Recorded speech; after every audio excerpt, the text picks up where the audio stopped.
afternoon po to everyone. Welcome po sa ating press conference ngayong araw, August 11, 2023, dito po sa Villa Isabel Hotel, Sorsogon City.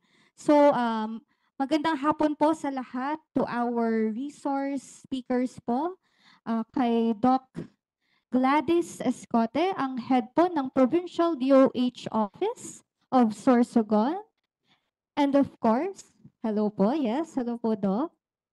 Ayan. So next po from our resource po is Dr. Maria Priscilla Fajardo, the head of the Field Health Services of the Provincial Health Office of Sorsogon. We also have our resource speakers po from the Department of Health Bicol Center for Health Development from our program coordinators po, Miss Mary Glor Honilin E. Benalia, the PBSP technical staff of the Infectious Disease Cluster. Next is our medical technologist 2 from the program manager on leprosy and schistosomiasis of Infectious Disease Cluster, Miss Gayla A. Aninipot. Also from the Infectious Disease Cluster, our entomologist 3, the program manager on dengue and malaria po, Sir John Dominic Bolunia.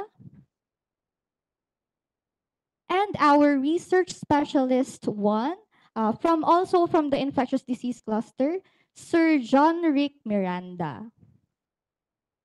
We also have from our Family Health Cluster po, our nutritionist dietitian 4, Miss Christine Espiritu. And of course, last but not the least, from the Health Promotion and Communications Cluster, Mr. Joseph Stephen Fanol, our Health Education and Promotion Officer 3.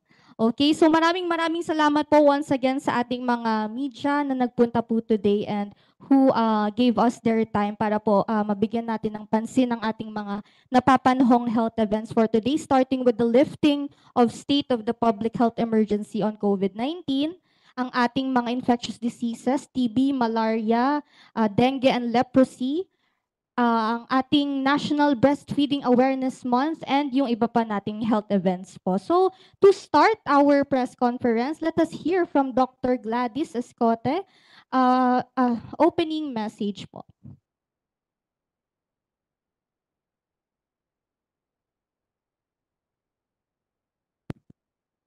Hello. Good afternoon. Sarong malusog na aldaw sa Gabostabi. I see familiar faces, mga friends natin sa media.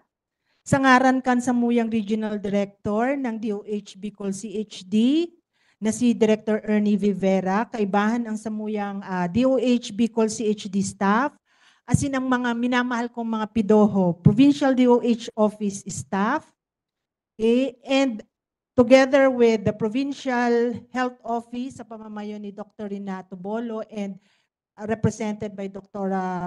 Maricel Fajardo, at sa ating mga minamahal din ng mga media partners. Welcome po sa ating press conference dito sa Sorsogon City. So ngayong araw po, we will be tackling relevant health events gaya ng pagbawi ng State of Public Health Emergency, World TB Day, breastfeeding, at iba pa. Kasunod ng pagdeklara ng Office of the President sa pag-alis ng State of Public Health Emergency, ang departamento ay nagpalabas ng Department Circular number 0324 series of 2023 kung saan nakasaad ang mga updated health protocols following the lifting of the COVID-19 public health emergency. Okay po. So sa pagluwag ng mga health protocols dulot ng pagbaba ng mga kaso ng COVID-19, nirerekomenda pa rin ng Departamento ng Kagawaran ng Kalusugan ang pagsuot. Okay, pagsuot ng face mask sa mga publiko at sa mga health facilities. Pagsunod sa minimum public health standards, quarantine at isolation protocols, as well as ang pagbabakuna. Ngayon po, available na in selected health facilities yung ating bivalent COVID-19 vaccine. Lahat ito ay epektibong paraan upang maiwasan ang pagkakaroon muli ng COVID-19 outbreak. Bukod sa COVID-19 ay kailangan ding mabigyan ng pansin ang ibang mga nakakahawang sakit upang maiwasan ang pagkalat ng mga kaso sa komunidad.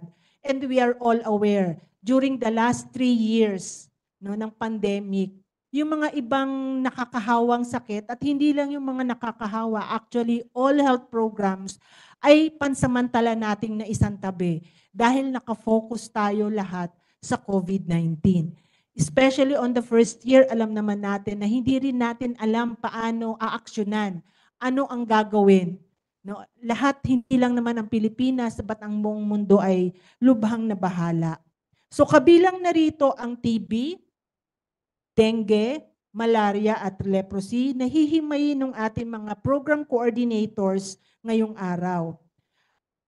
On the other hand, ngayong Agosto ay pinagdiriwang din natin yung National Breastfeeding Month. Okay? National Breastfeeding Awareness Month.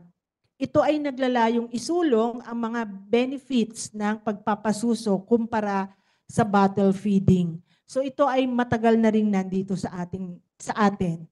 So para naman sa mga updates ng universal healthcare, sa region, base sa local health systems maturity level, ang mga integration sites natin sa Bicol, namely ang Masbate, Catanduanes at ang Sorsogon, ay nasa preparatory as well as organizational level na. No? At syempre, ako po ay masaya at taas noong nag-a-announce po na in the entire Philippines, sa ngayon po ay number 1 ang Sorsogon sa pagpapatupad ng universal healthcare. So, bigyan naman natin ng palakpakan ang ating sarili. No, ito po ay hindi lang dahil sa Provincial Health Office, but bagko sa pakikipagtulungan ng lahat. Siyempre, nandyan po yung ating mga media partners. Okay? So, nagbabahagi rin ang probinsya ng Albay at Camarines Norte ng kanilang kagustuhan bilang universal healthcare integration sites. So hopefully sa presko na ito ay matulungan ninyo kami na maibahagi at maibalita ang mga mahalagang health events upang maisulong ang kalusugan ng bawat Bicolano at syempre lalo na ang mga Sorsoganon. So with that, maraming salamat po. Okay, so thank you very much po, Doc Gladys, for that very touching message. So next up po, to start our discussions today, we will be having to announce the celebration of the National Tuberculosis Day. We have with us Ms. Mary Glor Honilin Binalya, the technical staff of the PBSP Infectious Disease Cluster.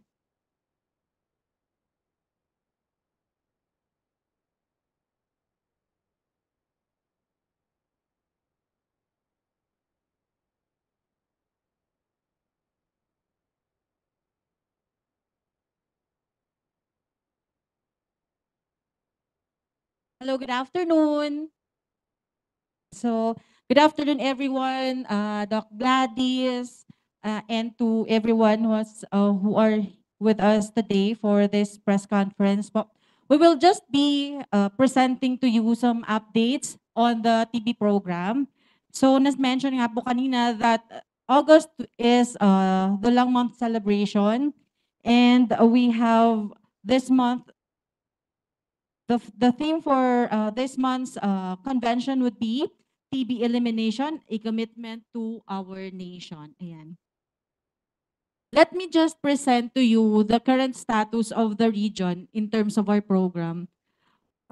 Presenting the population, which is 6,265,917. And in the region, we have 150 integrated delivery of TB services. So, sino po ba yung mga IDOTs na ito, na facilities? These are the RHU facilities na sa LGUs po.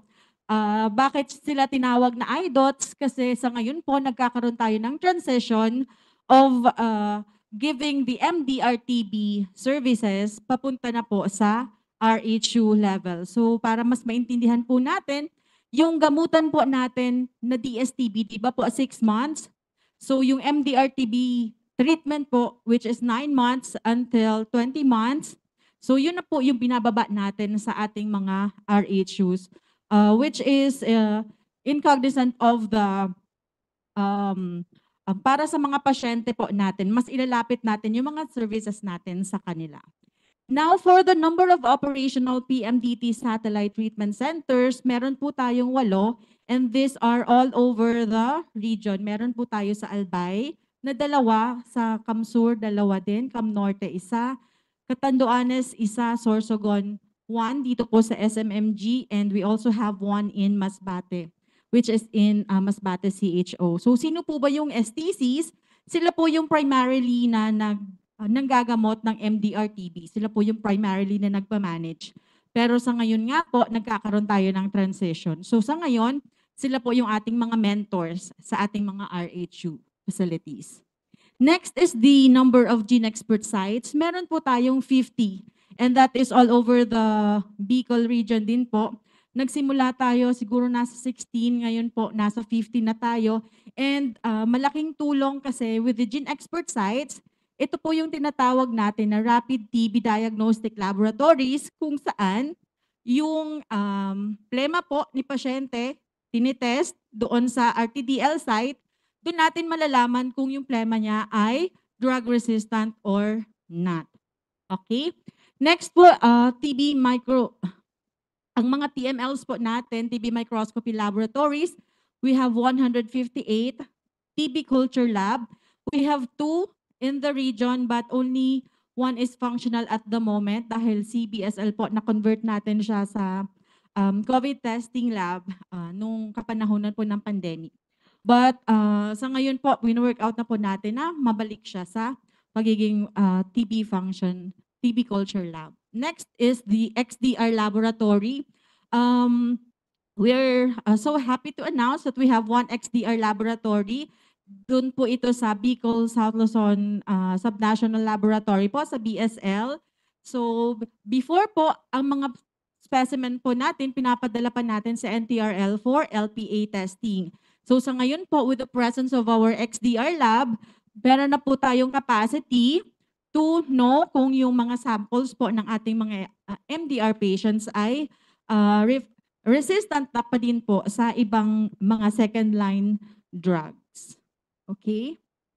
So ito po yung mapa ng Bicol region. Pinapakita lang sa atin yung number of RTDLs and STCs po na naka-base po sa ating mga provinces. So makikita nyo po for Catanduanes, we have 3 RTDLs and 1 STC. For Albay, we have 8, 9, and 2 STCs po. So ayan po, malinaw na pagpapakita po ng ating mga RTDLs and STCs in the region. All right. Next po is our notified cases. So gusto lang namin ipakita po yung notified cases natin from the year 2020. Ito yung year ng pandemic, 2020 until the first quarter of 2023. So per province po yung pag-generate namin yan. So kung makikita nyo po yung trend natin, 2020 medyo mababa, pataas siya, medyo tumaas siya ng year 2022. At patuloy po siya sa pagtaas kasi yung na-generate po natin na data for 2023, nagsisimula pa lang po siya, first quarter pa lang siya. And sa ngayon, nasa 44% na po tayo sa target natin na ma-notify na cases. So notified cases, ibig sabihin, sila po yung mga cases ng TB na na-enroll po natin sa treatment. Okay, and malaking tulong na nadagdagan po yung ating mga RTDL sites para ma-identify din natin yung mga TB cases po natin. So ito lang po pinapakita natin for the regional level naman po.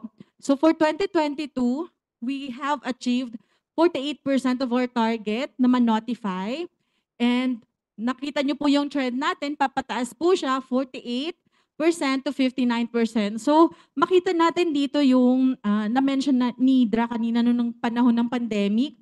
Medyo nahirapan po yung mga programs. Isa na po doon yung TB dahil yung mga pasyente po natin ay medyo nahirapan na pumunta sa mga facilities for their check-up para mag-seek ng consultation po. Pero sa ngayon, patuloy na po tayo, parang bumabangon na po tayo, pataas na po tayo for 2021, meron na tayong 59% accomplishment ng target natin. And for 2022, nag-boom tayo for 88%. And sa ngayon po, sabi ko nga po kanina, ang notified cases na yan for 2023 ay first quarter pa lang. So, that is January to March, magdadagdag pa po siya kapag natapos po natin yung buong taon. So, that's 44%. Malaking bagay na po yan since nasa 1/4 pa lang tayo ng taon ng generate po yan. Alright? Next po, let me get this opportunity po to present to you our services offered. This is in partnership with our partnership po na PBSP, Cullion Foundation, and PhilCat. So, we are offering mobile X-ray services. Ano po ba ito?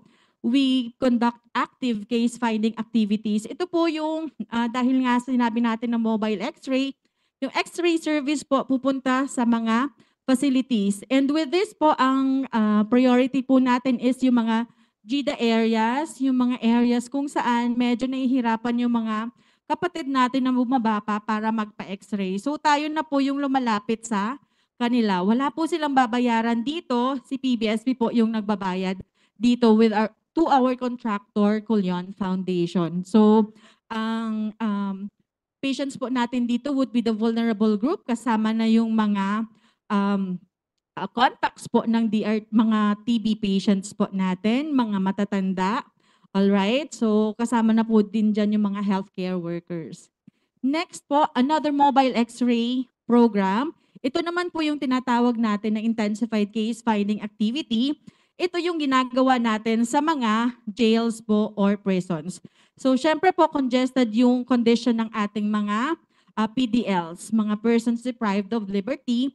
Kaya po minamarapat natin na ma-screen din po sila sa X-ray para malaman po natin kung dapat ba natin silang gamutin sa TB. Next po is we have X-ray voucher services. Yung X-ray voucher services naman po, we give X-ray voucher to our RHUs. Meron po tayong mga kalowa na mga private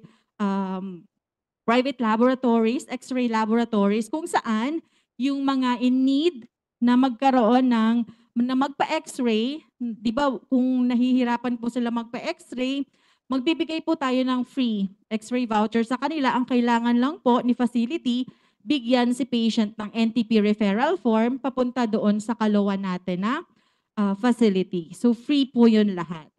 Next po is yung RX Pass. RX Pass naman po, parang yung X-ray voucher lang po natin, pero dito po, ang partner po natin ay yung mga private clinics naman po. So, di ba may mga private clinics po tayo na nag-cater din sa mga patients. And sometimes may mga patients din sila na hindi afford po na magpa-X-ray. Pero kailangan nila magpa-X-ray. So, there goes our program of offering them RX Pass po. So, wala din po silang babayaran dyan. Next po is the laboratory expenses. Pagdating po sa DRTB management, so kung sa lingid po ng kalaman ng lahat po ng ating laboratory expenses kapag nagsisimula po tayo sa treatment, dapat si pasyente po, alam po muna natin yung baseline laboratories, kung okay yung liver niya, yung kidneys niya, and everything po na labs. So lahat po yan ibinibigay na libre po with the help of Philippine Business for Social Progress. All right. So lastly po, we have our recent policy, which is the Regional Advisory 2023-0228, which is the mandatory notification of tuberculosis and malaria in all healthcare facilities in Bicol region. Basically po, ito lang po ay nagsasabi sa lahat na ang TB po ay kasama na sa mandatory cases. Mandatory cases po na dapat nating i-report. So dapat po lahat ng mga facilities, be it public or private, lahat po dapat sila ay i-report ang kanilang TB cases sa Integrated TB Information System or yung tinatawag na ITs. All right, so that would be all for the TB program. Thank you and good afternoon po. Thank you very much, Ma'am Hani, for discussing the updates on the program of tuberculosis. So now we move on to our next topic to discuss the updates on dengue status in the Bicol region. We have with us Sir John Dominic Bolunia, the entomologist and the program manager on dengue and malaria.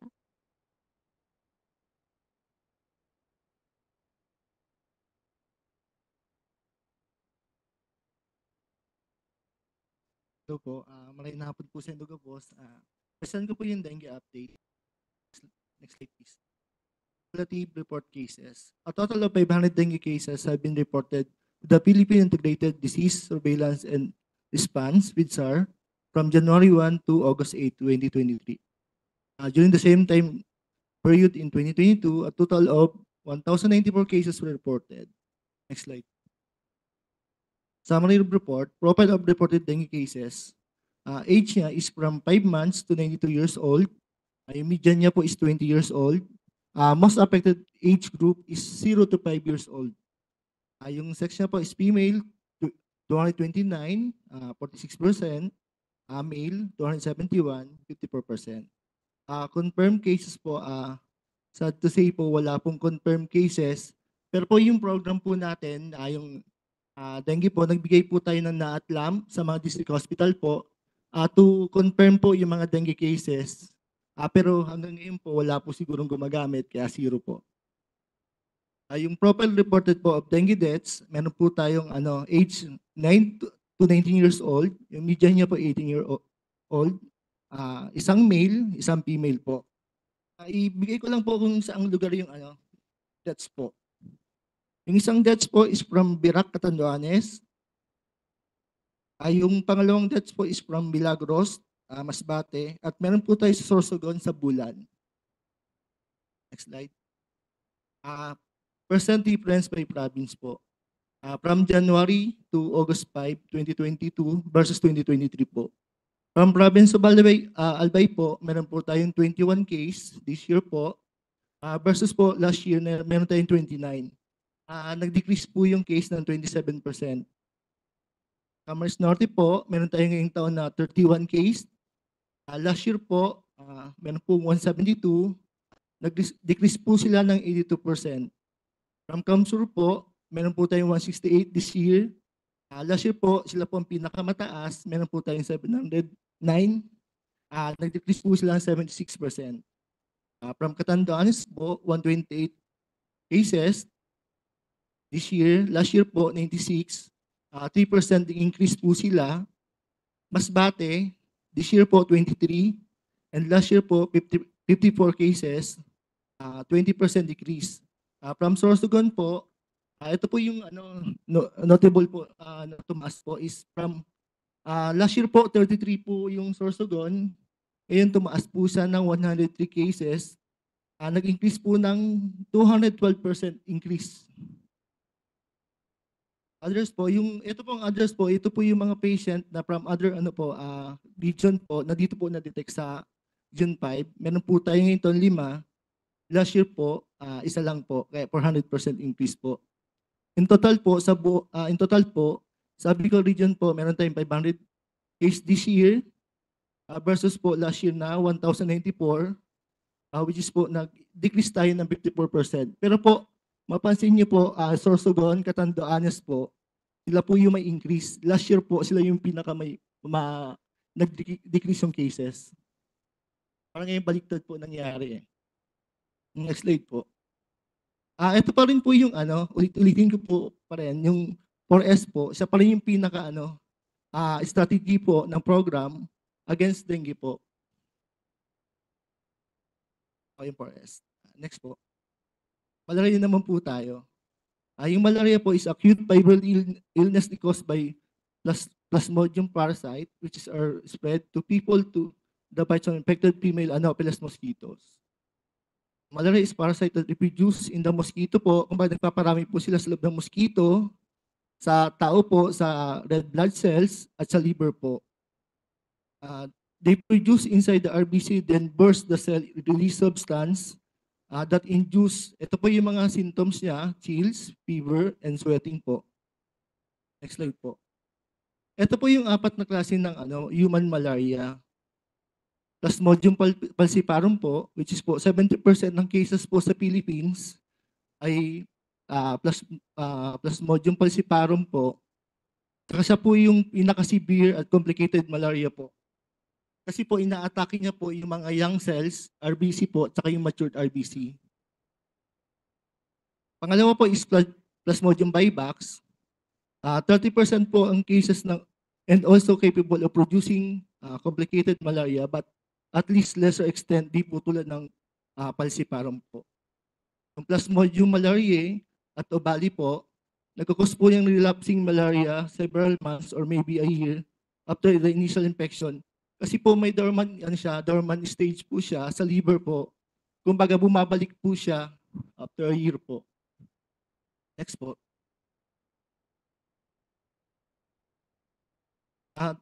Next po is si Sir Janik po to discuss the result of NTOM activities po sa Bacon po.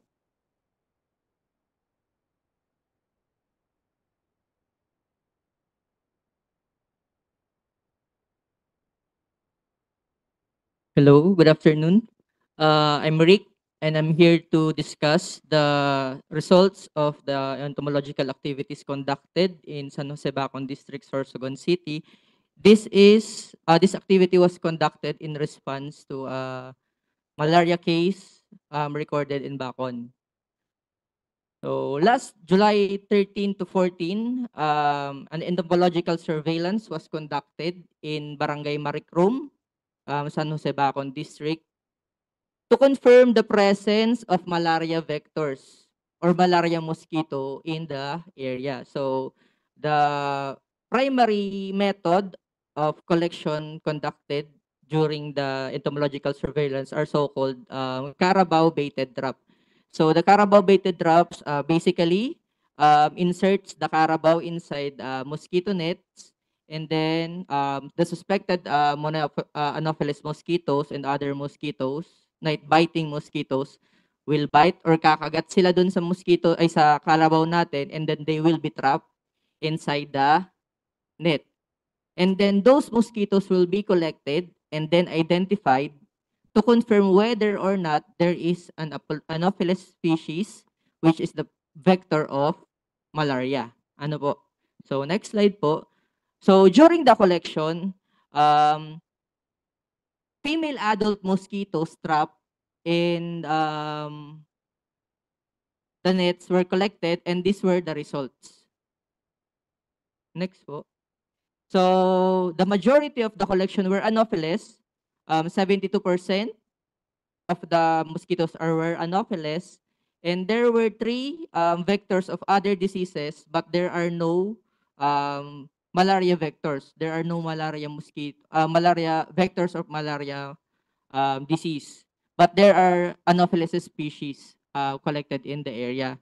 So what are the recommendations of the entomological surveillance? The recommendations is to conduct an additional vector entomological surveillance to confirm the presence of other vector species of malaria, and this is to implement appropriate vector control measures, and then the result of this must be conferred to epidemiological data of the PHO and the RESU. So sa conclusion po, wala pong nakuwang primary vector ng malaria during the entomological surveillance. So yun lang po. Thank you very much.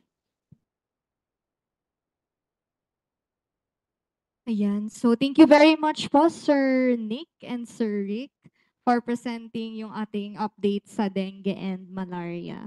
Okay, so since we are more than halfway na po sa ating discussions, later on, we will be having an open forum para po makapagtanong din ng ating mga media partners sa ating mga resource. Now, moving on to our next discussion po, to discuss leprosy, we have with us the medical technologist 2, Program Manager on Leprosy and Schistosomiasis from the Infectious Disease Cluster, Ms. Gayla Aninipot.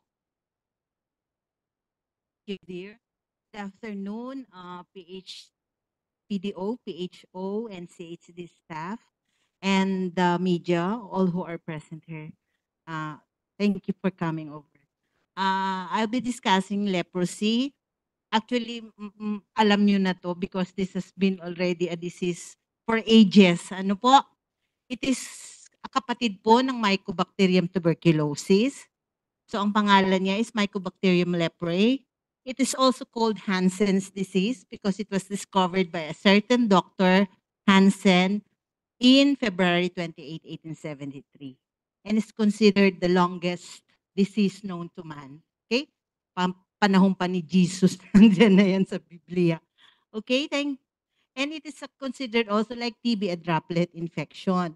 So you'll be able to acquire it pag nagbubuga, nag-hatching, opo, na umuubo, at kaharap mo po yung tao, and constant exposure dun sa may leprosy case, prolonged constant exposure, makukuha mo na po yung bacteria. Ano po?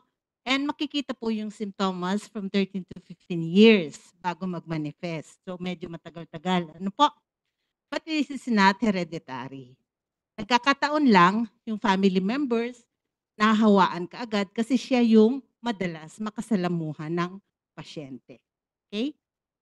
So, how do we get it? As I said earlier, close, prolonged contact with a person with leprosy. Lagi mong kasama, lagi mong kaharap, lagi kang nabubugahan because it is a droplet infection. Okay? So, these are the symptoms of leprosy. So, nakikita nyo halos may claw hands, hindi mo na masyadong maiunat yung kamay kasi ang nerve po yung affected dito. As compared to TB, ang lungs po yung affected. Ano?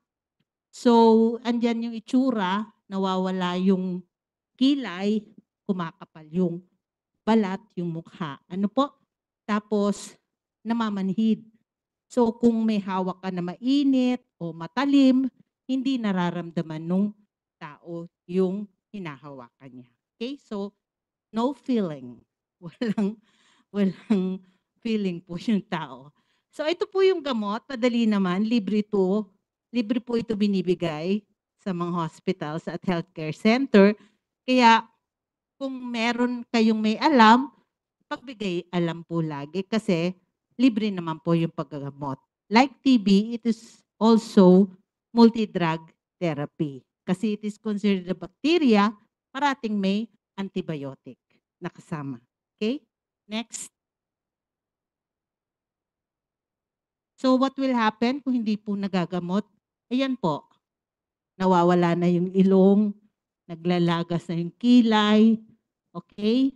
Hindi na mabuksan yung mata, hindi na masyadong makalakad kasi mahina na, pati yung kamay hindi na mabuksan. Ano po? Tapos may mga pantal-pantal na at lesions na sa katawan. Next, nandiyan na po ano? So, paano maiwasan? Magpakonsulta lang po sa nearest health center o hospital. Okay? Or pagbigay alam sa isang BHW. Next. So, paano hahanapin yung kaso? Re-reviewin po natin lahat ng past cases natin every 5 years. Kasi, sabi ko nga, close contact, kadalasan ang mahahawa yung mga kasama sa bahay, kasama sa trabaho, kahulubilo kaagad. Yung madalas kahulubilo ng pasyente. Okay? Yan po itsura ng may mga. Isa pang paraan para makahanap tayo, nagkakandak po tayo ng Kilates Cutis campaign sa mga iba-ibang probinsya. Nagawa na po natin ito sa Magallanes, Sorsogon, Huban, Bulan, Gubat, and Matnog. At ito po, yung leprosy cases natin in Bicol Region, for 2022, we got a total of 49. Nandiyan po, nakita nyo naman yung breakdown. Sorsogon, nakadalawa po siya. Okay? Ang pinakamarami is PRG, HGMC, yung former Bicol Sanitarium po to. And yung Masbate, sa mga provinces, siya yung nakarami. For the first quarter of 2023, nakasampu po. Yung dalawa rin ang nakuha ng Sorsogon. And for the second quarter, although may mga hindi pa po nakasubmit ng report nila. For second quarter po, nakawalo. Nakita nyo naman yung breakdown. Ano po? Wala pong nakuha yung Sorsogon for the second quarter. So that's it. Thank you and God bless.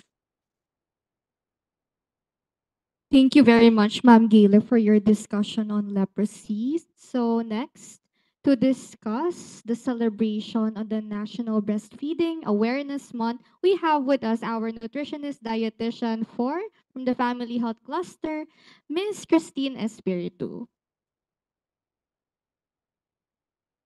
A healthy afternoon po to all. Okay. Na-mention po kanina ni Dr. Gladys, today at this month we're celebrating the Breastfeeding Awareness Month po. So, kung makikita po natin dyan, ang ating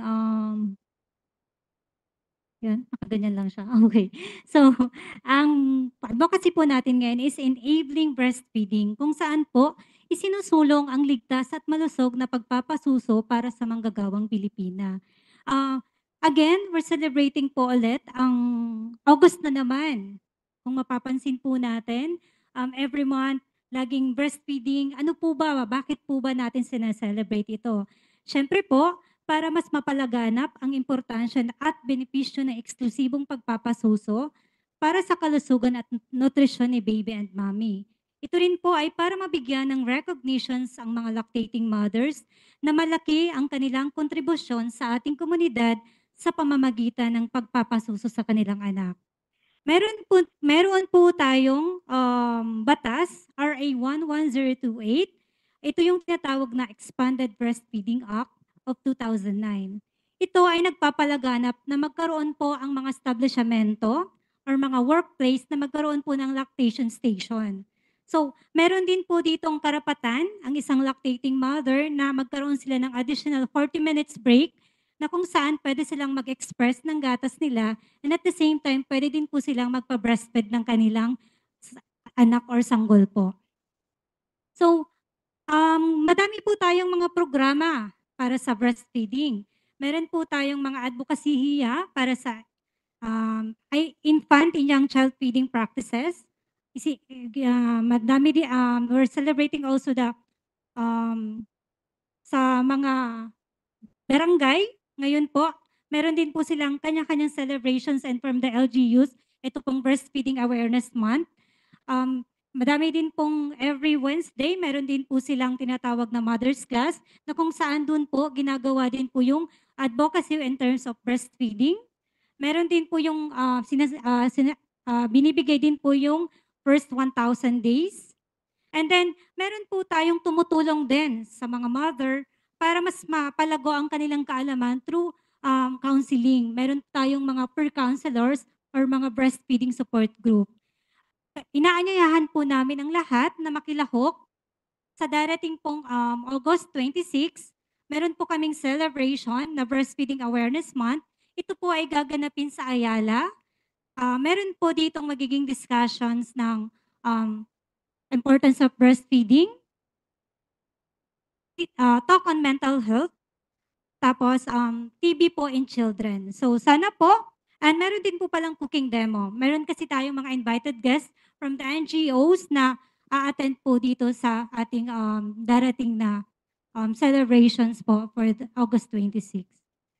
Again po, let's spread the exclusive breastfeeding po. Ipalaganap po natin na ang purong gatas ay sapat na para sa pangangailangan ng sanggol, especially po sa buong 6 na buwan. Thank you so much.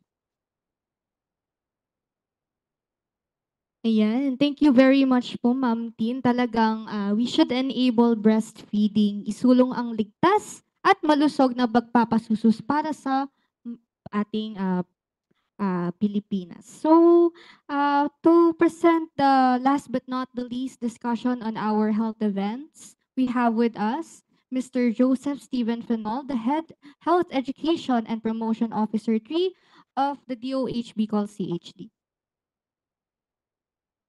Thank you, Ma'am Denise. Good afternoon po. Yan. So, para sa buwan ng Agosto po, meron tayong mga ise-celebrate na mga health events. So, una na po diyan ang family planning. Ayan, alam ko familiar na familiar po kayo sa family planning.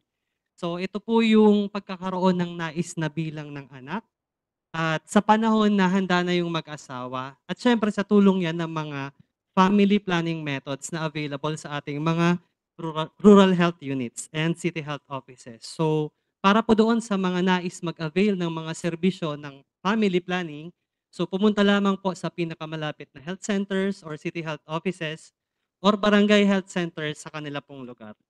Next, yung ating pong site saving month. So, ina-emphasize lang po dito yung pagbibigay pansin sa pagkakaroon ng malinaw na paningin at kung paano ito mapapanumbalik kung sakaling nawala ito. So, familiar po ba kayo sa 20-20-20? Sino po ang gumagamit ng cellphones dito? Laptops. 20-20-20.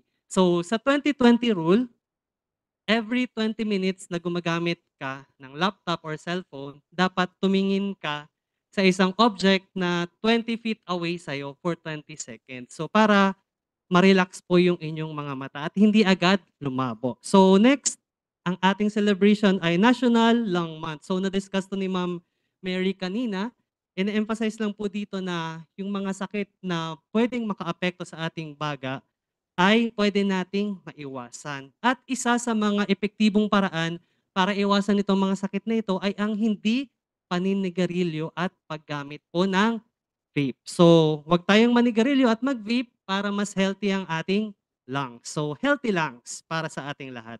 Next is our Adolescent Immunization Month. So, sa health event na ito, ine-emphasize yung pagbibigay ng bakuna para sa mga adolescents 10 to 19 years old laban sa iba't ibang mga sakit na pwede nilang makuha. Kasama na dito yung prevention for cervical cancer, yung HPV vaccine po natin. Next is the National Breastfeeding Awareness Month.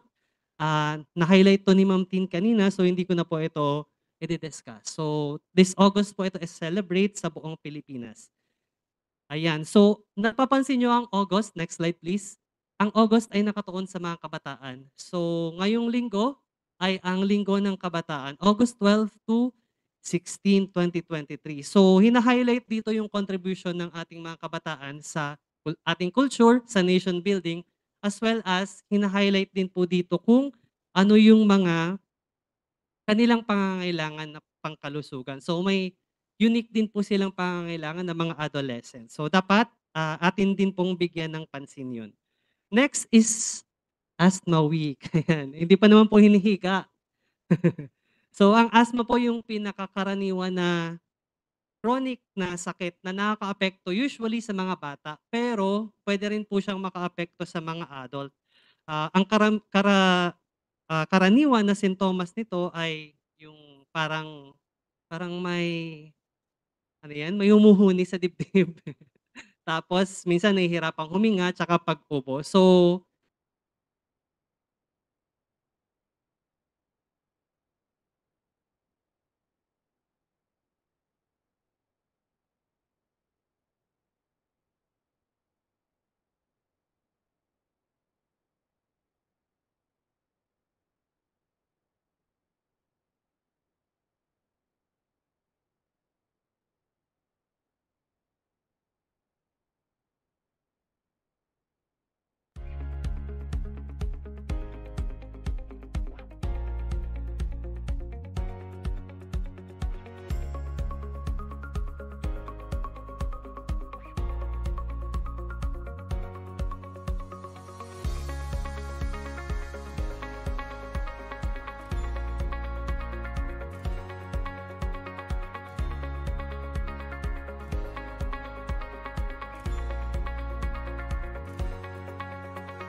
Okay? So nung nilift na po yung state of public health emergency, ito na po yung susundin natin. For health facilities, okay, while no longer mandated, still the Department of Health recommends the retention of the mandatory use of mask in health facilities. So pag sinabi po nating health facilities, ito po ay maaring hospital, okay, RHU, yung mga ating health centers, mga diagnostic laboratory facilities, mga multi-specialty clinics, okay, to protect the vulnerable patients and reduce nosocomial infection. Nosocomial infection, ito po yung mga sakit na nakakahawa na nakukuha po natin sa mga health facilities. Okay? IPCC is the Infection Prevention and Control of Health Facilities Committee can choose to retain mandatory masking and issue specific guidelines applicable to their facility.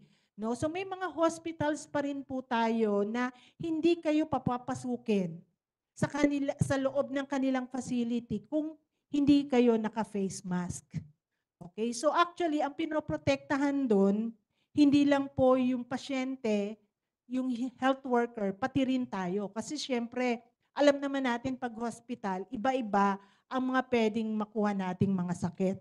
Okay? But for all other stationary or mobile healthcare providers without infection prevention and control measures, still the Department of Health recommends masking to be continued. Okay, next slide. Okay. For public transport naman po, okay, dati required siya, no? Nakalagay, required in healthcare facilities, medical transport vehicles, and public transportation.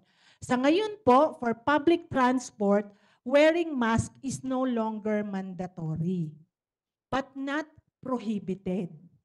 Okay, so hindi na siya mandatory, pero hindi na sinabi din na hindi pinagbabawal. So pwede pa din. Especially for those who wish to protect themselves and others from COVID-19 or other respiratory infection. Ito po yung tinatawag din nating reverse isolation. Kung sa tingin mo, ikaw ay may ubot-sipon, masakit ang lalamunan, pero hindi mapigilan na hindi ka naman nilalagnat na kailangan lumabas, might as well magsuot po tayo ng face mask. Ang ina-advise pa din po nating face mask ay yung medical grade face mask. Okay? Tulad po suot ni sir. Okay? Or yung suot nila. Okay? Originally, mask wearing is recommended for the following. Okay? So yun pa din naman po yung susundin natin.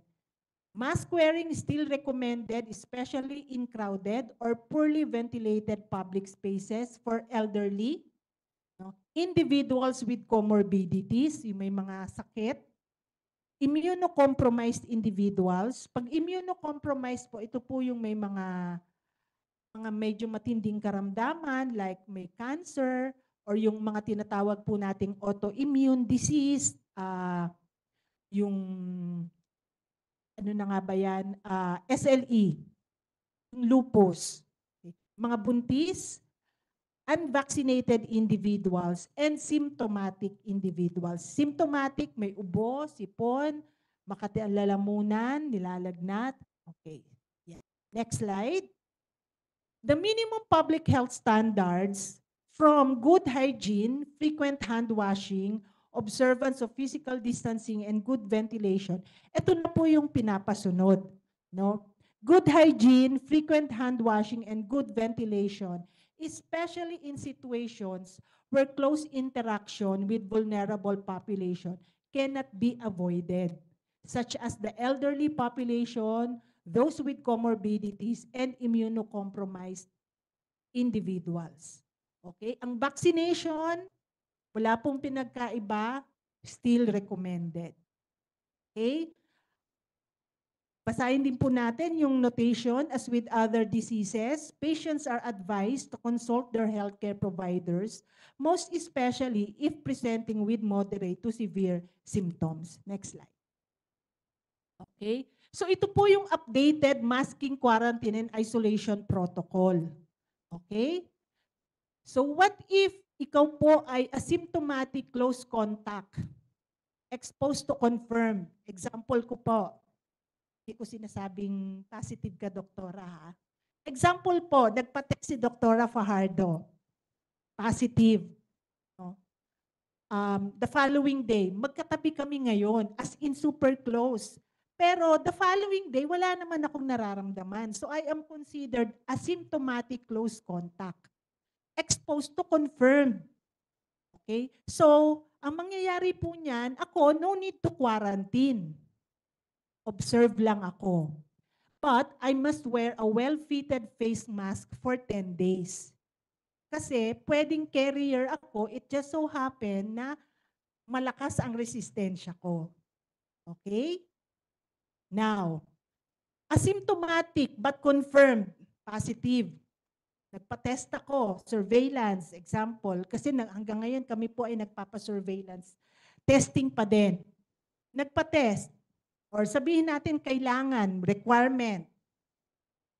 It turned out positive ako, pero wala po akong nararamdaman. Okay? So anong pwede kong gawin? Home isolation for 5 days, or kung may lagnat ka, kasi pwedeng ngayon negative, wala akong nararamdaman, pero the following day, mag-develop ako ng signs and symptoms. Initially, wala. Pero the following day, while ongoing akong nag-isolate, mag-develop ako ng signs and symptoms ni lagnat. So home isolation for 5 days or until afebrile, fever-free for at least 24 hours without using antipyretic. Antipyretic ay mga pampahupa ng lagnat, paracetamol. Okay? So dapat, instantaneous, na kahit wala akong iniinom na gamot, ay huhupa po magsasubside yung fever. And with improvement of respiratory symptoms, whichever is earlier. And of course, wear a well-fitted face mask for 10 days. Okay? So yung asymptomatic but confirmed, pareho din po yan yung gagawin natin pag ikaw ay confirmed COVID-19 with mild symptoms. Ano yung mga example po natin ng mild symptoms or individuals with acute respiratory symptom? Makati ang lalamunan, no? Itchy, giniginaw, parang feeling mo, alam naman natin pag pakiramdam mo tatrangkasuhin ka, di ba? Pag uminom ka na ng paracetamol, the following day, okay ka na. Huhupa na. So, the same din po yung ating protocol. Okay? Note, no, isolation may be shortened upon the advice of your healthcare provider. No?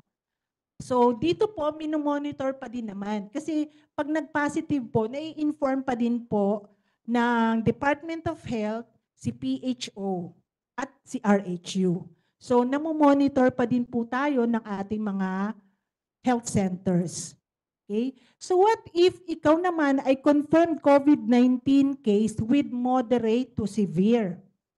Okay? So, medyo mas malala ang sintomas. So, compared po dun sa previous na home isolation for 5 days or home isolation, ito po, isolation for at least 10 days from onset of signs and symptoms following the advice of the attending physician, including whether to be admitted sa isang facility. Okay? Siyempre, karagdagan, susuot pa din po ng face mask for 10 days. No? So, kung depende po, ang magsasabi po kung facility kayo i-admit or pwedeng sa bahay, ang attending physician. Okay? So, for severe disease and immunocompromised, discontinue isolation only upon the advice of your healthcare provider. Okay? Next slide. Yan. Okay? So, karagdagan po ito, Department of Health reiterates that neither repeat testing showing a negative COVID-19 test nor requiring medical certificates are required for resumption of work or entrance to school. And the health sector shall continue to remain vigilant to ensure adequate health system capacity in the event that it is required. Okay? And of course, continued surveillance is still necessary. So, hopefully, sir, nasagot po yung inyong katanungan. No? Medyo malinaw-linaw. Salamat. Napakalinaw po, ma'am. Thank you so much. Pareho ng kanina, mas malinaw. Thank you. Another question ko na lang po. Reaction na lang po siguro. Kasi I have experience, hindi ko na po babanggitin kung saan, pero may experience po ako kasi kinontak ko po through Messenger and hotline ang isang office, isang related din po sa sa health. Ayaw na pagpangarani kay kung makasuhan naman ako. Ang experience ko po is humihingi po ng request letter. Ang reason is pasok na ho daw sila sa ISO. Yun ang sa akin, yun ang dinahilan sa akin. Kaya lang medyo napaisip ako kasi sa Castilla, kung saan ako nakasuhan, sa Castilla po, yung mayor po doon, ang pinakaunang ISO. At yung bagamat nagkaroon kami ng ho noon, pero bilib po ako doon kasi wala ho siyang tawag doon, appointment. Kahit sila po ang pinakaunang ISO. Pero dito po sa sa isang agency, local lang naman, ay nagkaroon po, hinihingan po kami ng letter. So, hingi lang po sana ako ng reaction kung protocol po ba ninyo ito na magkaroon ng letter kasi napakahirap po sa parte namin, lalo na pong pabilisan po kami paghingi ng information at lalong-lalo po ngayon na syempre hanggang ngayon nasa ilalim pa rin po tayo ng pandemya. Mas maganda po sana na through ngayon ang natin ang communication electronic or kung saan email nandiyan na ho, social media. Kahit hindi na ho kami sana pumunta, lalo na kung medyo malayo po ang lugar. Reactions lang siguro po, sorry po ha. Thank you. Hello. Clarification lang. Ano po yung hinihingi ninyo? Medyo na po, late na kasi ang hinihingi ko po sana kung ano po yung, kasi nauso naman po nung nakaraan yung sore eyes and mga diseases po na mga related noong panahon ng tag-init. Kaya lang medyo na, so hindi ko na ho pinalo up.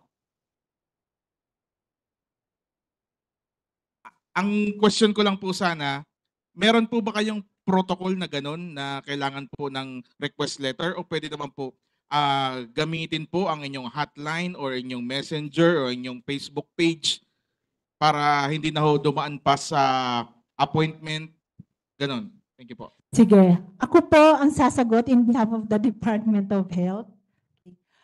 Pag sa amin po, hello.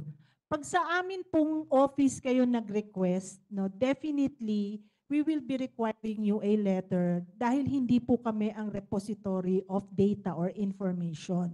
No, we will course you through the appropriate forum, which is the Provincial Health Office and National Office. No, hindi po kasi kami ang nagre-receive ng mga datos. Okay, kaya mostly pag may mga nagtatanong po sa akin, personally and even in our social media account, we refer them either doon sa dalawa, no? Kaya advice ko po, pag mga ganun po, hindi po talaga kami makakapagbigay sa inyo outright. So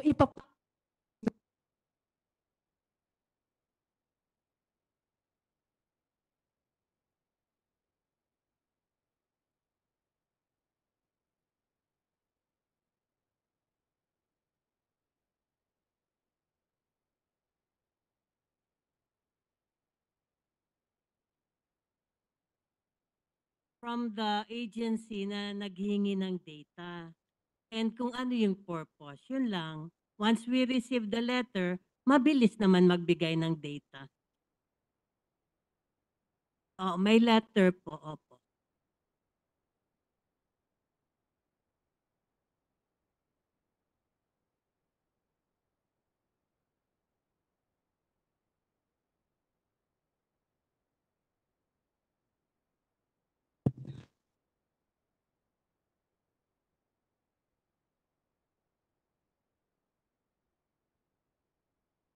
hindi na ho kailangan ng letter kasi masyadong matagal po. Lalong-lalo na kung meron pong mga ano ho kami, magpapaprint pa ho kami and mga ganun po. Eh napakadali na po sana na doon kami humingi ng schedule sa Messenger or sa hotline. Sige po, sir. Noted po yan, Sir Red. May mga Facebook account kami, may mga messenger account for specific public health programs. Yun po yung rini-release po natin sa Facebook. So yung data about like COVID, yan, transparent yan. Dengue, number and cases. Basta wala naman yung mga names, makukuha po natin yun. So we have a provincial epidemiology and surveillance unit. Sila po yung nag-gather ng lahat ng mga data, particularly for infectious diseases. Nasa kanila po yan. And another system of reporting, we also have the Field Health Field Health Services Information System. So diyan po ang data banking, lahat po ng status about health, makikita po namin diyan. So need lang po siguro ng makausap yung like makausap kami to release the data po. Kasi yung ano nang naman namin diyan, yung names. Pag wala namang names, agad pwede naman po kami magbigay ng data. In fact, kada program nga, meron kaming account sa Facebook. Do you have information officer po? Halimbawa, kasi ang ano po kasi namin, lagi po kaming sa may source talaga kumukuha. At kumbaga, hindi lang kumbaga expo dun sa mga press statement, yung mga official statement, pinaka mabisa po kasi sa amin, sa parte namin, yung mismong tao ang makuha na namin ng source. Yun naman po ang sa amin. So regarding information officer, sa Field Health Technical Services, we have a Health Education and Promotion Officer. So andyan si Gina tsaka si Sir Kevin to help you po for the data. So Gina and Sir Kevin for health promotion po and health education. Thank you so much. Thank you very Sure. much po, Doc Priscilla and Doc Gladys, and of course, Sir Red. As much as we appreciate po our media na asking questions, may we ask lang po or request na per station po, kindly limit your questions po to 2 lang po, so others can get the opportunity to ask. Okay, so may we move on to our next question, Ma'am Jo? Good afternoon po. I'm Jo Giba from Bicol TV. Para lang po kay Ma'am Mary Glor Hanilin. Yeah. Hello, Ma'am. Additional information lang po, no? Kasi po meron po akong couple of friends na nagkaroon sila ng tuberculosis. And then parang, syempre, ang question ko lang naman po is, okay, after 6 months nagamutan sila, nagiging okay na, gumaling na, pwede na ba tayo makisalo ulit sa kanila?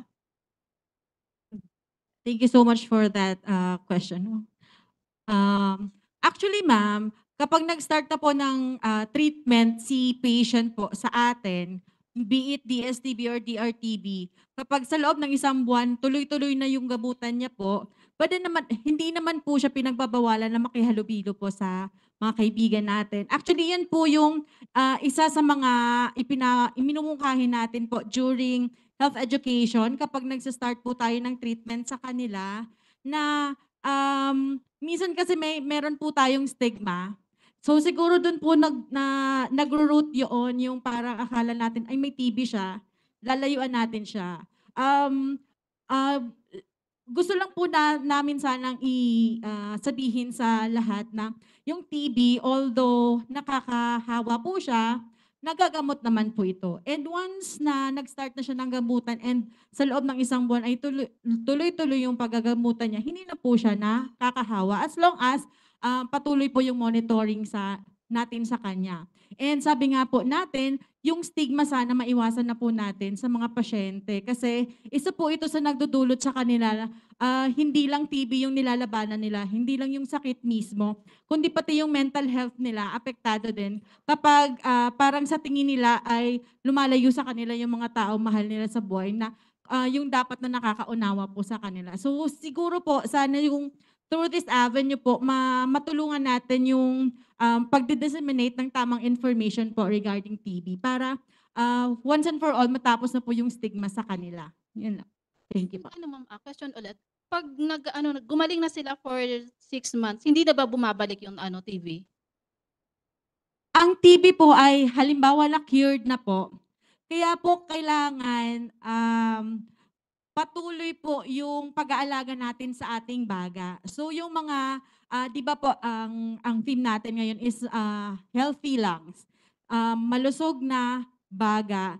So dapat po since nagkaroon na tayo ng experience na nagamutan na po tayo, iiwasan na po natin yung mga bagay na magpapalala sa sitwasyon ng ating baga or magiging magpapa-unhealthy sa ating baga. Ano po yung mga yon na mention po kanina ni Sir Steve? Una na po yung paninigarilyo, although hindi po paninigarilyo ang nagdudulot ng TB dahil ang TB po ay bacteria, di ba po? Pero yung paninigarilyo po, siya yung nagpapahina sa kalusugan ng ating baga. So, ang mga healthy practices po, yung dapat nating ginagawa para mas maging healthy po yung ating lungs and hindi na po tayo magkaroon ng TB. And of course, patuloy po yung proper hand washing and yung coughing technique po. So paano po ba yung coughing technique? Saan ka po ba uubo? Sa kamay mo? Sa katabi mo? So hindi po. So kung halimbawa wala namang panyo, pwede naman po sa loob ng kwelyo o kaya dito po. So yun po. Thank you so much po. Good afternoon. Don Arliano from Radyo Oragon 90.7 Legazpi. Sorsogon News correspondent. Siguro kay Ma'am Gladys, kay Doktora. Sa proclamation po na number 297, although may pagbabago tayo sa protocols on COVID-19, hindi pa rin po tayo nagre-relax. May mga dumarating pa naman pong variant. And ang tanong ko po, although kami, sa mga frontliners, particularmente sa CDRMO, talagang nag-i-engage din po kami sa pag-cater, lalo na nung kasagsagan ng COVID sa mga positive cases. So, maliban po sa fully vaccinated na kami, nakatatlong may dosage sa long dosage, tapos may flu vaccine pa kami, parang narinig ko minsan sa social media na may isa pa yatang dose na darating ang DOH sa atin dito sa Pilipinas. May isa pa po ba talaga? Meron na po. Yun po yung tinatawag nating nabanggit ko kanina na bivalent COVID-19 vaccine. No? But limited pa din kasi ang supply. So nag-prioritize po ang ating national government for our particular yung ating mga hospitals, frontliner hospitals, no, na nag-a-admit ng COVID-19 cases. Okay, but once dumami na rin po yung ating supply, wag pong mag-alala ang ating mga other frontline.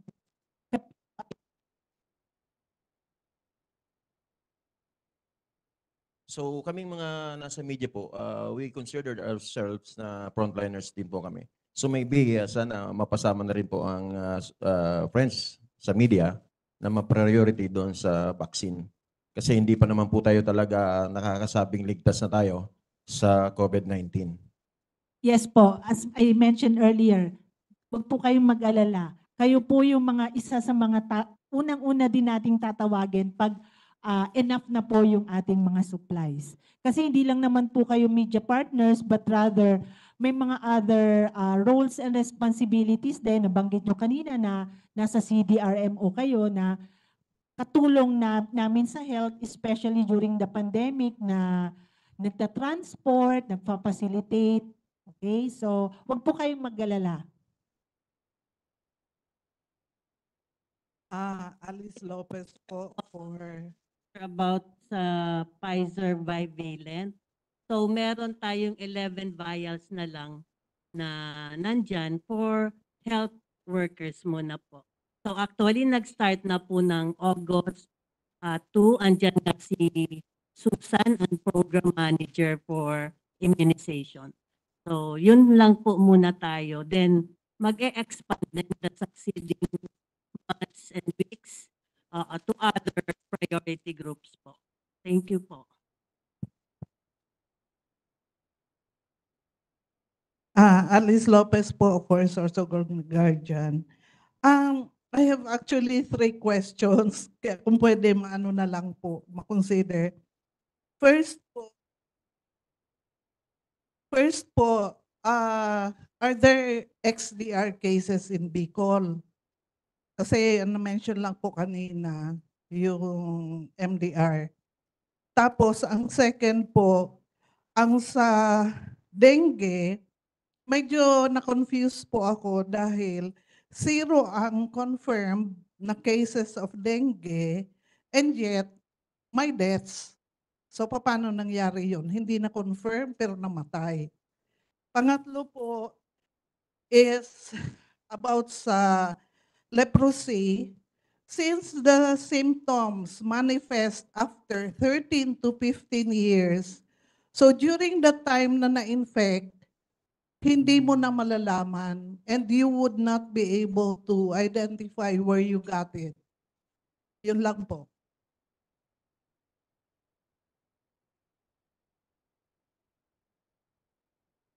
Hi, ma'am. Thank you for your question. Right now po, we are treating MDR cases po in the STCs po. Actually nga, na-mention natin kanina that our multi-drug resistant TB cases, nasa transition na po tayo na ginagamot sila sa mga STCs, papunta na po sa mga RHU. So multi-drug resistant na po sila. And sabi nga natin kanina, meron tayong XDR lab kung saan na nakikita na natin kaagad kung yung mga gamot na ibinibigay natin sa kanila ay gagana pa ba sa kanila or magiging effective pa po ba. So sa ngayon po, multi-drug resistant and patuloy naman po yung pagbibigay natin ng free pa rin na gamot po sa kanila with the help of our partner agency, PBSP po.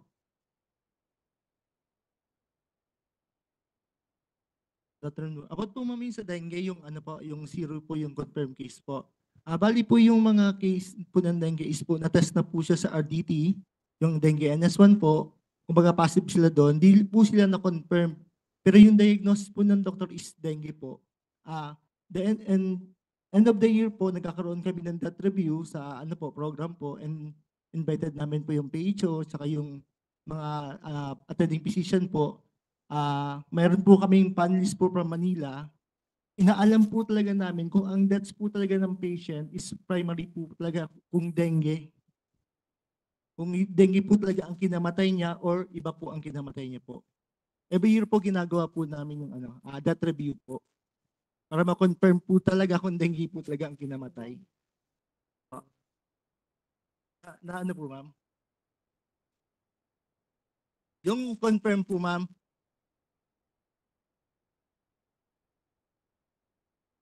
yes, ma'am. You have deaths for dengue, yet you do not have confirmed, 0 yung confirmed case. Kaya medyo, di ba dapat mag-reflect pa rin yun? Ma'am, kasi yung confirmation po ng dengue, marami po tayong method to confirm. Kumbaga, lang po PCR to confirm po dengue. Or po, yung lang po. Minsan po din na po napapadala po ng facility po for confirmation po. Pero po, positive po sa RDT test po. Yung kits po, mataas naman po yung specificity po ng kits na yun. Di po na-confirm na ibang methods like PCR lang po.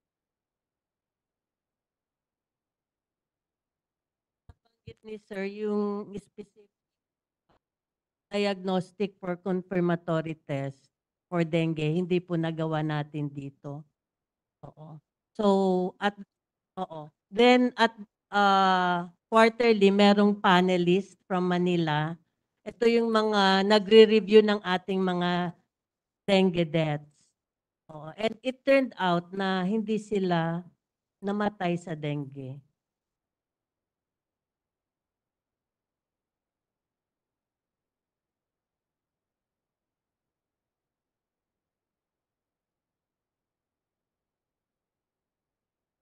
I would like to correct po. 3 to 15 years po, hindi 13.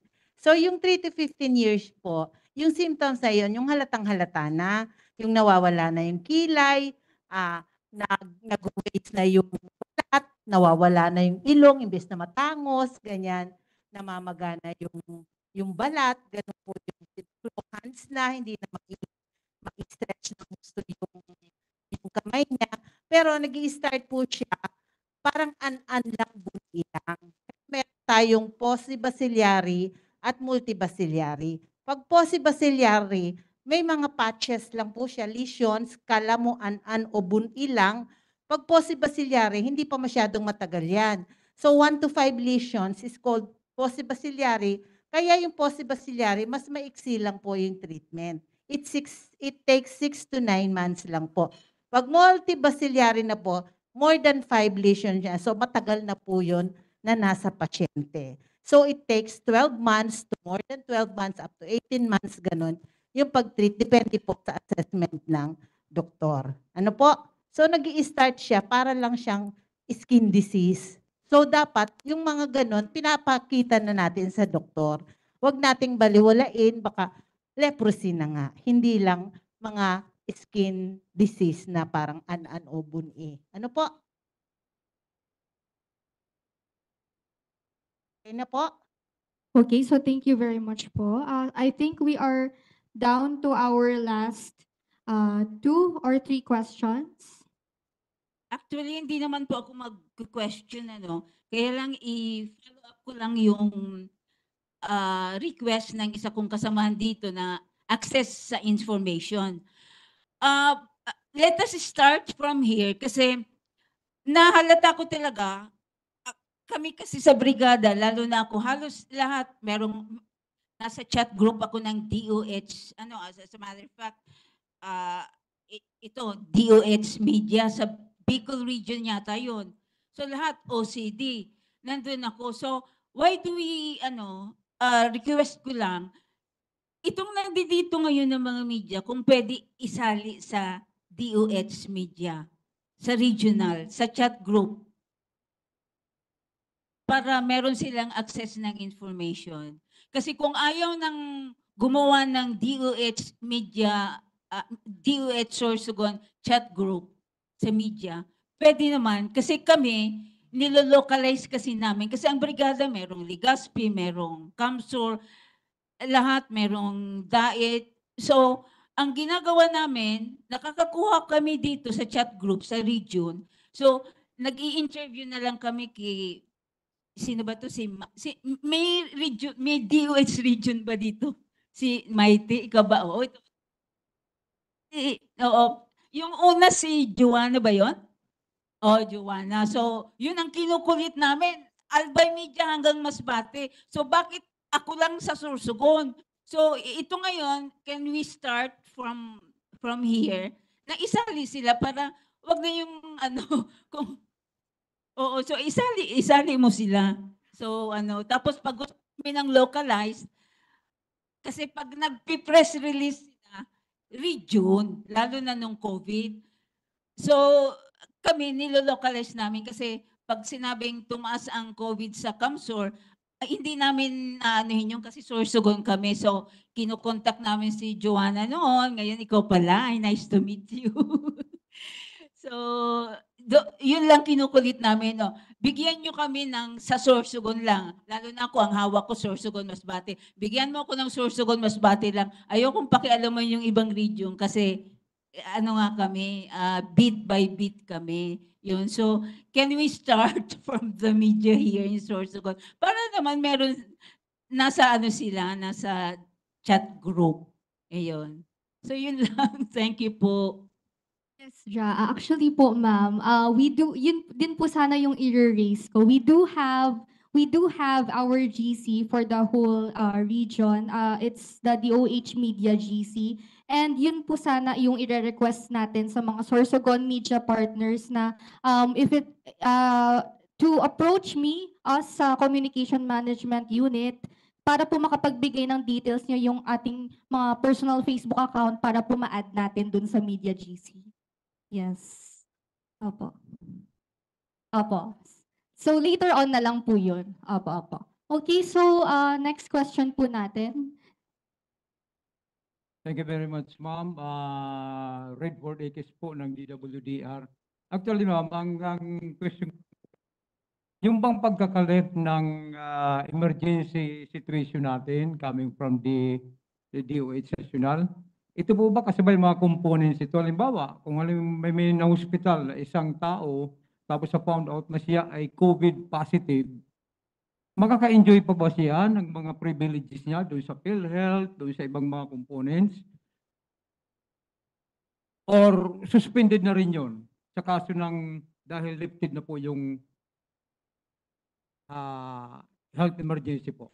Clarify ko lang po Sige. Ang tanong po ninyo ay lifted na yung ating state of public health emergency. Can a person infected with COVID can still enjoy? Yes po. May PhilHealth package pa rin po tayo for COVID-19. Okay, so kasama po siya doon sa mga reimbursable pa din. And dito po sa probinsya, hindi lang naman dito sa Sorsogon, but the entire region and even outside Bicol region, may mga identified pa rin naman tayo mga facilities na pwedeng pagdalhan, lalo na kung moderate to severe ang case. No, may mga identified isolation facilities po tayo. Pero yung category pa rin ng kaso, ganun pa rin ang makukuha doon sa PhilHealth.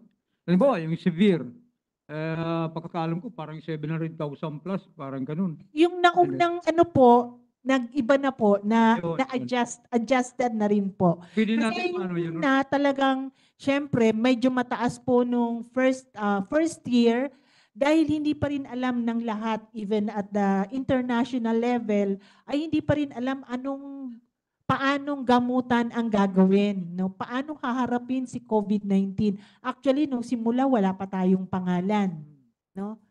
nCoV ang pangalan. So ngayon may COVID-19 na tayo. So adjusted na rin po yung PhilHealth package for COVID-19. Reiteration lang, mama, yung bang vaccination recommended or mandatory? Nakalagay po doon ay recommended. Opo. Hindi pa rin po siya mandatory. Ayun. So, either yung isang tao pwedeng mag-decide, either ayaw niya magpa-vaccine or tama po yun? Yes po. Dahil recommended, so kung ikaw po yung pasyente, ito rin po siguro yung kailangan din nating linawin. No? Marami po kasi sa ating mga kababayan ang nagsasabi na pag tinanong mo bakit hindi nagpabakuna, dahil ang sabi nila, may sakit ako sa puso, high blood ako, diabetic, bawal. No? Actually, ito pong mga karandamang ito po yung ina-advise natin, nire-recommenda natin na magpabakuna talaga. Dahil sila yung prone na madapuan. At pag nadapuan, swerte mo kung mild lang yung makuha mong sakit. No? Sila po yung nauuwi sa moderate to severe and most often than not, nauuwi po sa kamatayan. Kaya sila po talaga yung advisable na magpabakuna. Okay. Thank you very much, Mama. Pero iba ito sa pinag-uusapan natin, dito malaria, hindi ito dengue. Kasi kahapon nagpalabas yung Philippine Eye Research Institute na pabata yung mga bata na may mga problema sa mata. Kaya 6 years old to 10 years old kung hindi ako nagkakamali sa news kahapon. So, kayo po nasa DOH, ano bang mga recommendatory move ninyo dito, action po, para sa ganitong klase? Thank you very much, ma'am. Sige, ipe-preempt ko na. Baka pagalitan ako nila Dr. Bolo, Dr. Pahardo, no? Kasi nabanggit kanina, August is a site saving month, okay? So, Good enough po, ang Sorsogon po ay may ka-tie-up po na NGO, non-government organization, no, sa pangalan po ng Fred Hallows Foundation. So may programa pong ilulunsad ang probinsya ng Sorsogon. Siyempre, involved din po kami sa Department of Health dahil isa po ito sa mandato natin, no? But sa pangunguna ng Fred Hallows Foundation and ng Provincial Health Office, nakaka-alarma din naman po talaga na dumadami, no? At alam naman din natin ang rason kung bakit. Makikita po natin ang ating mga kabataan, maski nga tayo, di po ba? Kahit matutulog na lang sa gabi, hawak pa din ang cellphone, no? Madilim pero makikita mo maliwanag. So ang mga kabataan natin nakatutok. Wala pang 1-year-old, pag medyo marunong ng maglakad, humawak, ang hawak na po ay cellphone or tablet, nag-YouTube. No? So dahil po sa advancement of technology, kaya ang tendency din talaga pabata ng pabata yung ating mga nagkakaroon ng problema sa mata. And unfortunately, pag ito po ay nag-eskwela na, hindi rin naman nadidetect.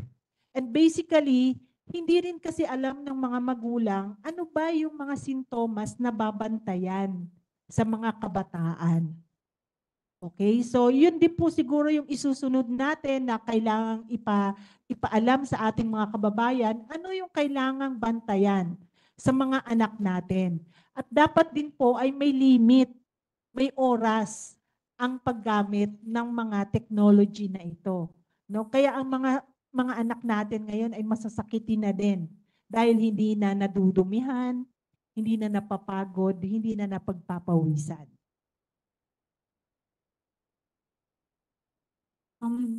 Good afternoon po, ma'am. Angela Sala po from Wall Smile Radio. Ma'am, regarding lang din po, ma'am, sa question ni Sir Dondon kanina, yung about sa vaccine. Kasi may mga ilan po tayo, ma'am, na nagpa-vaccine po ng, di ba may bago po tayong vaccine na naman ngayon. So, may mga nagpa-vaccine po na hanggang first dose lang, tapos nag-second dose, nagpa-booster. Pero yung iba po, first dose lang. So, kung gusto nilang magpa-vaccine sa latest ngayon na vaccine, pwede po ba yun? Or kailangan magpa-booster muna sila or mag-first, second dose?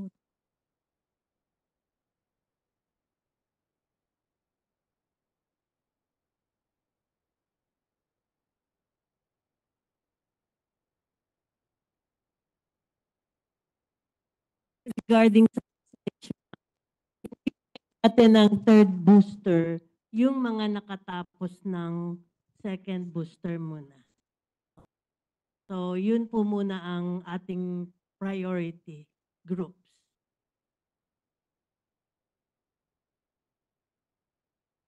Okay, so thank you very much po to all who participated in our open forum. So I guess that ends our open forum for today. So once again, thank you very much po sa ating mga media partners and to our resource persons po for attending our press conference here at Villa Isabel.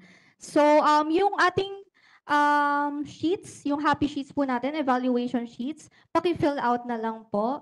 And then we will be, mag-iikot po kami ng mga list ng mga names nyo po, yung mga FB accounts, para po masali natin sa ating Media GC. Apo. Thank you din po.